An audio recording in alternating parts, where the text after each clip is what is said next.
Olha que eu já sei que você já teve outros grupos de teatro. Foi muito difícil, foi muito longo chegar ao Cena 11. O Cena 11 foi um resgate para mim, né? Por quê? Porque eu fiquei no Exército há algum tempo. Eu fiquei no Exército. Você serviu o Exército. Servi Exército, fui tenente do Exército, né?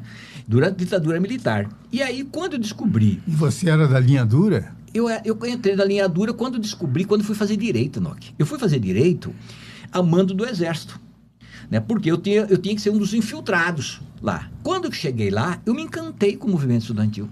Você imagina um garoto... O pessoal do quartel mandou você se infiltrar na universidade? Exatamente. Você era um dedo duro do Exército? Eu era o X9. X9? Exatamente. Só que e quem era o seu chefe lá? Lembra quem era o coronel que disse, Flávio, vai lá fiscalizar essa gente? Na verdade, eu já estava fazendo direito. Não é que me mandaram. Eu já tinha passado no vestibular, numa época era muito concorrido, já tinha passado no vestibular. UFMT. Na UFMT. E aí, eu entrei no Exército como tenente R2, e aí chegou era o chefe da segunda seção, Major Roosevelt, e me mandou, falou, tem que trazer informações. Eu falei, será? Mas vai, rapaz, você... Que informações ele pedia? Do movimento estudantil. Tipo o quê? Né, o que estava acontecendo, né, para passar informações para ele, né? Alguém falando mal do nosso presidente. Exatamente, né? E aí, eu fui. Mas foi para mim, assim, foi uma experiência muito importante, Enoch. Por quê? Por que foi importante? E reflete, inclusive, num trabalho nosso hoje do Cena 11, dos 60 anos depois. Eu era um cuiabano que achava a ditadura militar a coisa mais linda do mundo, era o Brasil, era o milagre econômico. Então a minha geração foi enganada. Esse é um Brasil que vai para frente. Esse é o Brasil que vai para frente. Então a minha geração foi enganada, mentiram para nós. E como nós morávamos fora dos grandes centros, Rio, São Paulo, só chegava essa informação aqui. Tudo estava certo. Mas quando eu fui para o UFMT, eu me encantei com o movimento estudantil. E para desgraça ainda do meu comandante, além de fazer uma disciplina, porque era o sistema de créditos, vocês se lembram disso, eu fui fazer uma disciplina com turma de história, que chocou os horários. Então eu fazia uma turma com história e uma turma com direito. E aquilo lá mexeu na cabeça. Aí o professor Ditinho, acho que era o Ditinho, nos pediu para ler do Boff o Brasil Nunca Mais. Cara, aquilo para mim, bicho, foi uma porrada. Foi uma porrada.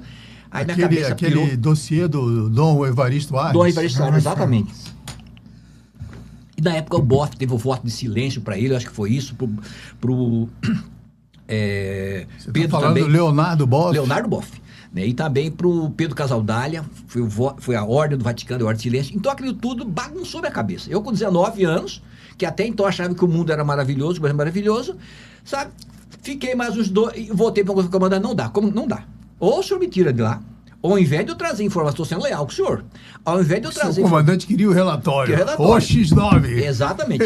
Aí eu disse, olha, ao invés de eu passar informações, é melhor você me tirar de lá, porque senão eu vou acabar levando informação daqui para lá.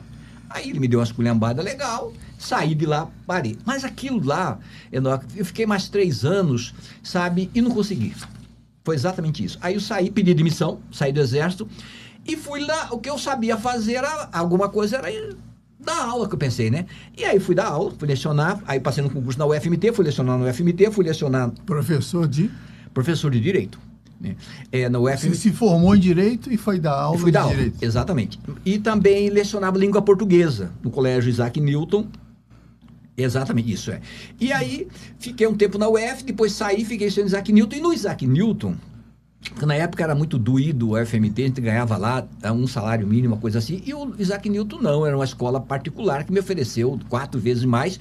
Eu tinha 2 filhas pequenas para cuidar, aceitei. Já era casado. Já era casado, já. E casou como? Como é que foi? Rapaz, mulher grávida, a nossa geração casou com mulher grávida, né? Tá. Não podia ter relação antes. Foi um casamento lindo, uma pessoa que... Foi meio que forçado. Foi. Mas não foi uma escolha, assim? Você tinha várias namoradas ou era uma só? Não, era uma só, eu era fiel. Fiel. Um abraço pra ela, que ela é uma pessoa maravilhosa. Maravilhosa, Thelma, minha ex-companheira, ficamos casados por 15 anos. Mãe da Flávia e da Paula, uma pessoa muito importante. Qual o nome dela mesmo? Thelma, uma pessoa maravilhosa. Maravilhosa. E atualmente é outra maravilhosa, que é a Graciela, senão fica com ciúmeira no ar, eu vou te levar porrada em casa. Né? Então é isso. Então ali... Então na vida você teve 2 grandes amores. Não, nós temos 500 amores, né? Mas assim, vamos falar de desses casamento, amores. de casamento mesmo, só foram 2, né? Porque eu penso assim, até abrindo um parênteses, a gente ama muita gente na vida, né? Muita gente. Agora, assim, a relação sexual, a gente escolhe algumas pessoas, mas o amor eu acho que ele é muito grande. Mas, Então enfim, você teve 2 filhas no primeiro casamento? E 2 de segundo. Isso, que tem 4 filhas. 4 filhas, né? Minha mulher, Graciele, minha companheira, hoje de 31 anos, que é minha grande parceira de vida, sim. Tá, aí você tá lá, deixou de ser cisnove, foi ser professor. Fui ser professor, aí ali eu voltei, falei que aí voltou ao teatro? Voltou ao teatro. Voltou ao teatro, e aí o colégio Isaac Newton, na época, o Anglo... Quem eram os diretores? Vamos lembrar os professores. Era Oliveira, Arnaldo... eu acho que era isso. Tonzinho, né? Toninho, figura linda, né? Enfim, eram essas pessoas que... Emico, Salvador, esse grupo de professores, assim, geniais, né? Que estavam lá. Aí eu fiz a proposta, falei, cara, vamos dar um curso de teatro aqui para gurizar? Vamos, me autorizaram. Além de me autorizar, me deram todo o suporte. Porque você fazer teatro, você tem que ter, não é só uma sala, você tem que ter recurso para cenário, para figurino, enfim, me deram todo o suporte. E na época funcionava o FLAMP, eu estava dando aula na UF também, na época, do FMT. E era o Festival Livre de Arte Popular, se vocês lembrarem, o FLAMP. E aí... levamos o meu trabalho, que era o Louco Nosso de Cada Dia, para o FLAMP, foi muito bem acolhido, e vamos criar um grupo, vamos estudar teatro. Aí demos um curso, todo mundo pesquisou, na época não tinha essas coisas de celular, né? Era livrão, livro, todo mundo pesquisou, e no final do curso, e vamos criar um grupo, gente, vamos. Qual que é o nome? Aí cada um traz uma sugestão, aí a gente vota. Então essa coisa do coletivo, eu queria só enfatizar isso, para terminar a fala, ele nasceu ali.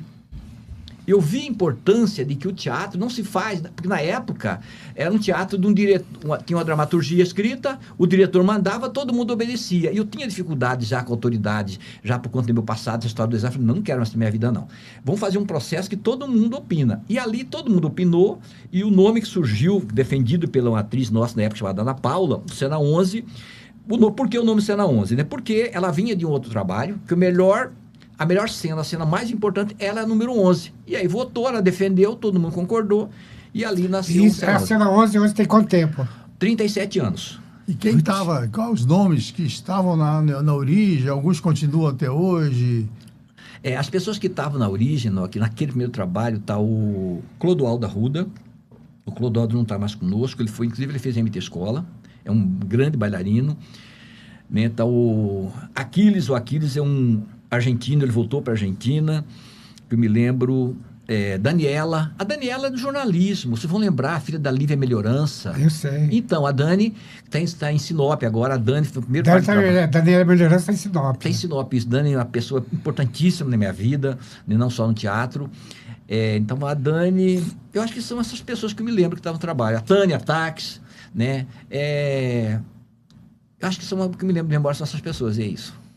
E aí vocês montam esse Cena 11, esse grupo teatral, e era para textos definidos por vocês, ou vocês pegaram os autores tradicionais? A gente começou perdido, né, Enoque? Todo trabalho, a gente começa meio tateando, né? Igual hoje eu tô aqui perdido.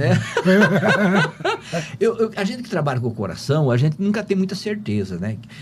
Não somos pragmáticos, né? Então, quando começamos o trabalho, vamos ver o que vira, né? E a gente vai experimentando. Porque a gente vai se adequando, vai se encaixando, uma coisa ou outra. Igual eu tô tentando fazer aqui hoje. Eu fiquei veterano de podcast. Hoje, meu primeiro podcast. E me sinto honrado de ter você aqui comigo. Eu também, querido. Gratidão, eu que me sinto honrado com vocês dois aqui. Mas não tinha muita noção, Enoque. A gente foi fazer teatro. Meus primeiros trabalhos... E continuava a relação com a escola, com o Sim, Sim, os Isaac Newton, todo mundo muito importante. E todo ano, isso é boa pergunta, assim, né? Nos 37 anos do Cena 11, todos os anos nós vivemos de cursos. Nós fizemos de curso a vida inteira. Nós não tivemos nenhum ano, nem na pandemia, nós interrompemos os cursos livres do Cena 11. Na pandemia, eu me lembro, foi uma experiência muito bacana, nós tivemos cursos online. Então, assim, foram experiências muito importantes, sempre com cursos, mas aí quando acabava o curso, que peça que nós vamos montar? Aí todo mundo apresentava sugestões e fazia. Hoje, os cursos do Cena 11 são só para crianças e adolescentes, os cursos livres, está acontecendo, inclusive o texto que vai montar agora, desses crianças e adolescentes estão fazendo, que apresenta em junho, encerra o semestre, é de um grande dramaturgo brasileiro daqui de Mato Grosso, Luiz Carlos Ribeiro, Goodbye Meu Boizinho, que a gente vai estar apresentando. E além dos cursos livres, nós, no Cena 11, em parceria com a UNEMAT, com a Secretaria Estadual de Cultura e Lazer, tem a grande escola, MT Escola de Teatro, que é uma das maiores referências do país. Você